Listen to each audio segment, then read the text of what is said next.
For awareness ulit, itong shock na to is 2 weeks ago. So yung 2 weeks ago na yon, may lagotok pa rin.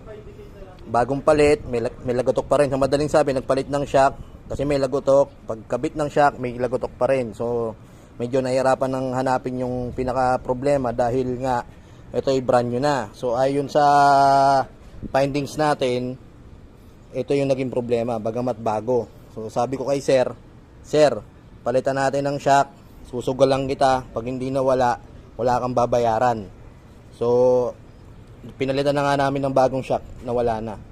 So ito po yung sinasabi ko na hindi porket bago, hindi iingay. May mga pyesa po na depektibo talaga, lalo't yung mga sobrang mura. Kaya hindi porket sinadya sa inyo ng mekaniko na mahal na pyesa, pinipirahan kayo. Minsan no, dahil sa kalidad yon, kagaya nito. Problem solved na.